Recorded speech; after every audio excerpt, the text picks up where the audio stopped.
Hello everybody, it's me, Alec John Bell, and I am here to do another video with you so we can all learn how to transcend together. Today, we are going to be talking about a book that I actually just finished reading today. I've been reading it for a few weeks now, and I finally finished it, and it is The Universal Christ by Richard Rohr, I think is how you say his last name. If I'm butchering his last name, pardon me. I don't mean to say your last name wrong. I just have never heard it spoken out loud. So I think it's Rohr, but we might just call him Richard in this video because I don't want to keep saying his last name wrong if I'm wrong. So I started this book a few weeks ago. I went to the bookstore to actually buy some oracle cards and some tarot cards, and I went there and I didn't like the selection that Barnes & Noble had. So I went and I checked out the spirituality section of the bookstore, the religious section of the bookstore, and I came across this book. And I had never heard of this author before. I had never even heard of this book, and I picked it up and I bought it along with a few other books, and this was the first one that I started to read. So it's pretty interesting. It was a really good read. Some of it was a little challenging, but fear not, I have taken notes. So that's what we're going to be doing. We're going to be talking about this book in today's video. Because this book was a little long, it was 17 chapters, I'm going to be breaking these videos up into different parts. So in today's video, we're going to be talking about chapters 1 through 5. Now, bear with me, I did not take notes for the first 3 chapters because I didn't realize that I was going to start doing videos on this book until I got 3 chapters into the book and was like, oh my gosh, this is really good. I need to do videos on this book. So I started with chapter 4 and then worked my way through every single chapter with taking notes. And I didn't go back and reread the first 3 chapters just because I didn't want to, because I feel like I got the general gist. So yeah, this video is not going to be very formal. I'm going to basically be reading my notes that I have here and kind of talking about the notes as I have written them. Some of them are kind of written word for word as what he said. Some of them are kind of jotted down more like what I was thinking. Some of them are Bible verses. So I'm here to kind of just talk to you like a chill video. We're just going to be having a chill book discussion, and that's how the rest of these videos are going to go. So if you are down for that, then watch the rest of this video. Happy to have you here. So let's get into it. So first of all, I guess I should tell you a little bit about the book. So this book, he basically is talking about how Christ is universal. And Christ is God, and God is in everything. God is in me, God is in you, God is in my dog, God is in the mountains, God is in the trees, God is everywhere, God is in everything. And for some reason, we seem to mistake the word Christ to mean Jesus's last name. And he points that out several times in this book. He's like, Christ is not Jesus's last name. Like, I don't know where we got this confusion from, but Christ is not Jesus's last name. So, it's very interesting. He definitely seems like he's coming from more of the progressive side of things, which is where I'm coming from. So if you're from more of the conservative side of Christianity, maybe this is going to be a little bit jolting for you. But if you're more of the progressive side of Christianity, then this might make a little bit more sense to you. Just pointing that out before we get into the notes. So let's go ahead and get started. So I'm going to try and not read from my notes as much as possible. I'm going to try and look at the screen, but bear with me. And also don't mind the lights reflecting in my glasses. I still haven't figured out how to keep that from happening yet. So anyway, so basically he says the term Christ is not Jesus' last name. It basically means everyone and everything. So he points out some Bible verses that he uses to justify his explanation of what Christ is. So the first one is Corinthians 15:28, which says, when everything is reconciled in him, God will be all in all. And then there's Colossians 3:11 that says, "There is only Christ. He is everything and he is in everything." And then there is Colossians 1:19 through 20 that says, "All fullness is found in him. Through him all things are reconciled, everything in heaven and everything on earth."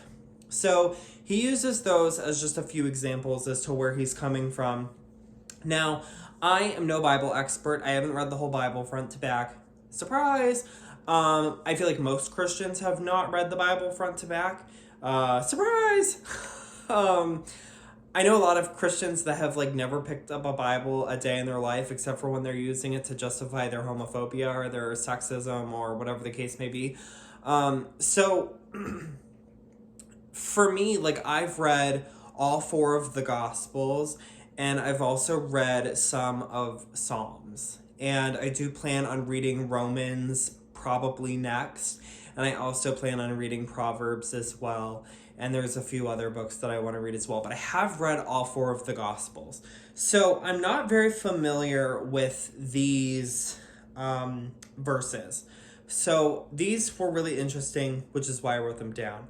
I can't really argue with this. I can't really argue and say that these are not saying what he's saying they're saying, because, especially First Corinthians 15:28 that says, "When everything is reconciled in him, God will be all in all." All in all. Okay? I feel like sometimes we forget that, forget verses like this. We spend so much time focusing on hell, which he does talk about hell later on in this book, which I do want to get into. And I also plan on making some videos about hell. But he does a really great job of kind of explaining these verses. And I feel like they're very straightforward. There's not really much for me to commentate on, except for the fact that they say exactly what he's saying they are.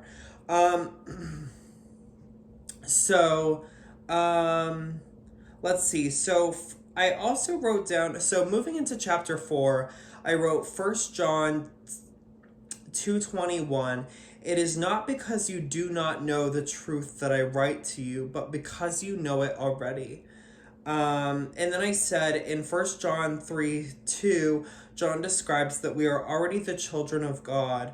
Richard describes the likeness to God as original innocence. So this is something that was really interesting to me. So I always grew up under the impression of original sin. This idea that we are born sinful and that we are just born bad. Like, we're born into this world and we're born evil. Maybe not evil, but like, we're born just bad people and we need to be saved by God.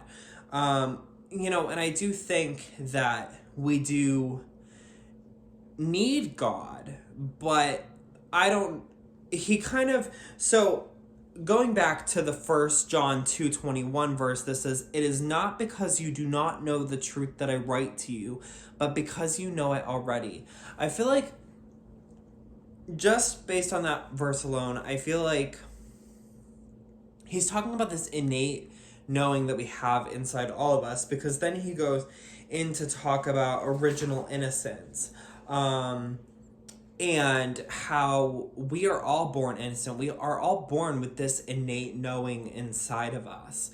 And this innate likeness to God. This innate wanting to be like God, or not even wanting to be, but we kind of are. Like, we are made in the image of God. And this idea that we are born into original sin is kind of weird. And it goes on to explain that, because he says that the idea of original sin was put forth by Augustine and describes that we were born into sin because we offended God. But original sin is something we did, isn't something that we did, but was passed down. God called creation good 5 times in Genesis, 1:10 through 25, and very good in 1:31. So that's something to point out, is that when we're reading Genesis, which Genesis, I think, is not a very literal story or what should I say? I don't think Genesis is a very historical representation of what happened, but I do think that Genesis is a story that explains kind of how God views us and kind of how things came to be. So when we're looking at Genesis and God says we're good and we're very good, in the beginning of times when we were created, doesn't that kind of, you know, doesn't that knock a little something on your door up here and say, you know what, maybe what we've been taught is wrong. He said that Christian focus shifted to the idea that Jesus's death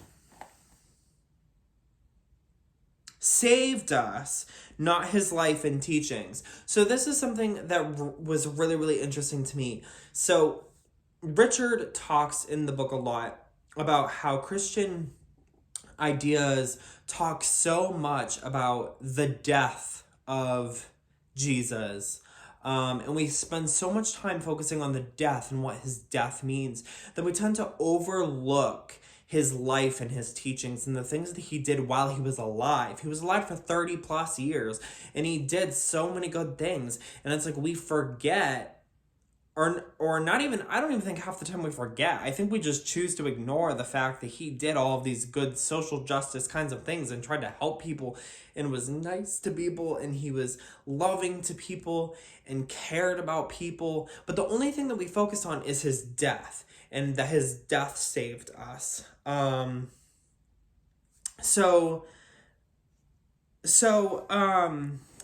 Then he quotes 1 Corinthians 13:13 that says there are only three things that last: faith, hope, and love, which I wrote that down because I think that's beautiful. There are only three things that last: faith, hope, and love. I agree with that completely.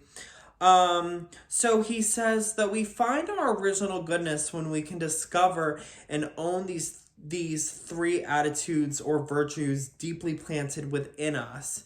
A trust of our inner coherence itself. It all means something, which is faith. A trust of our inner, a trust that this coherence is positive. What?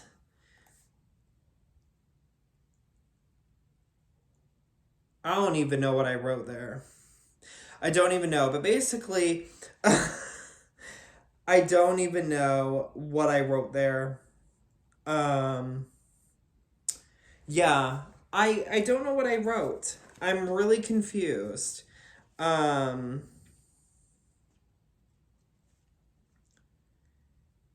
feel like I really messed this up because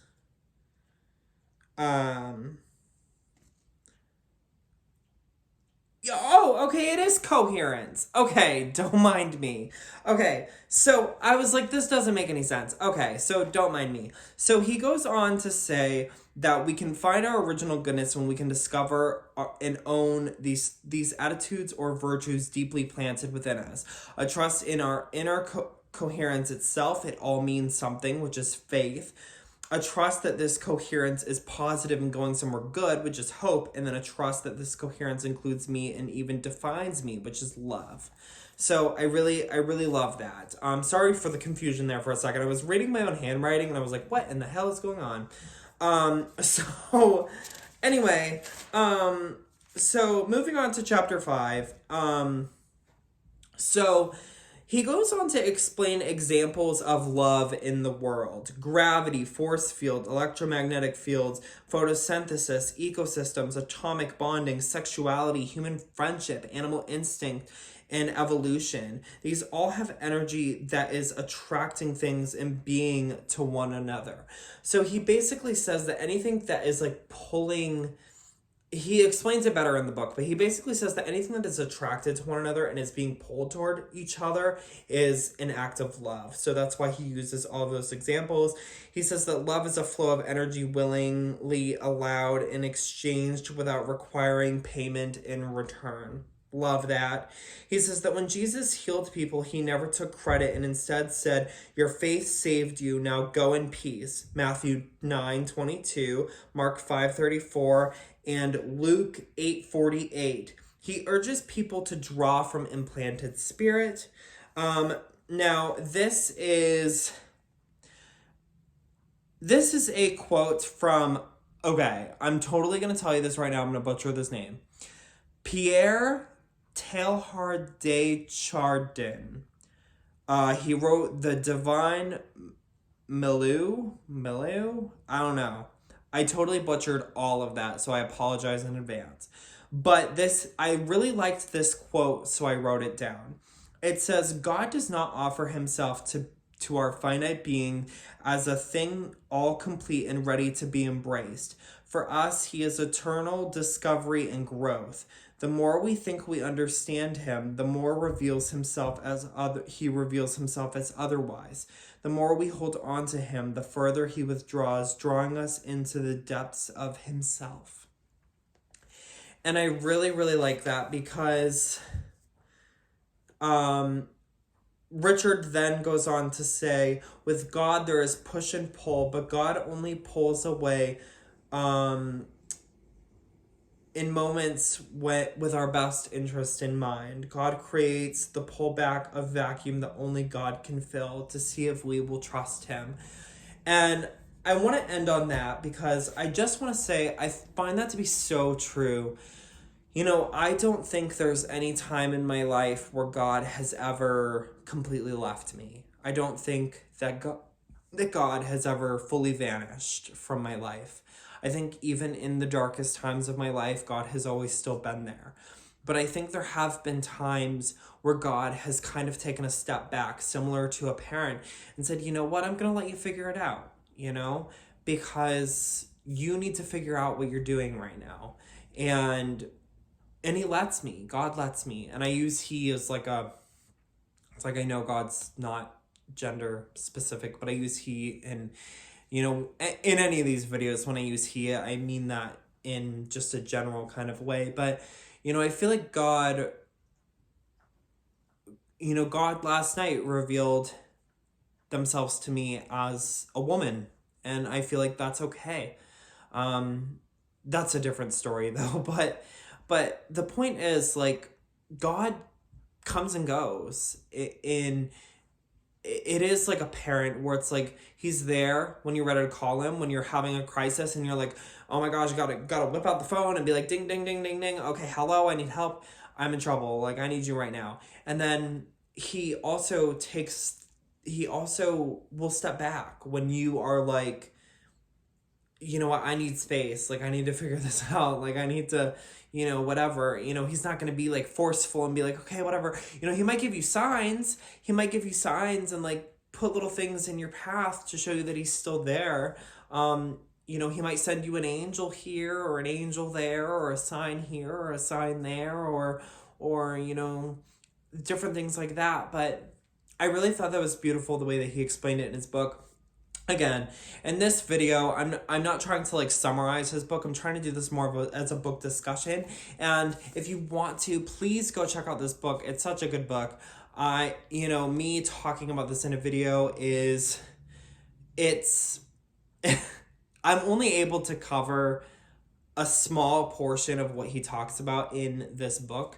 So if you want to follow along with me, I'm going to be posting more videos about this book in the near future to cover future chapters now that I'm completely done with it. So I look forward to being able to talk about that with you guys. I really hope you liked this video. If you did, please give it a thumbs up. And if you like this video, please subscribe and hit the bell button so you get notifications whenever I post new videos. And I will see you guys again very, very soon. Have a nice day. Bye.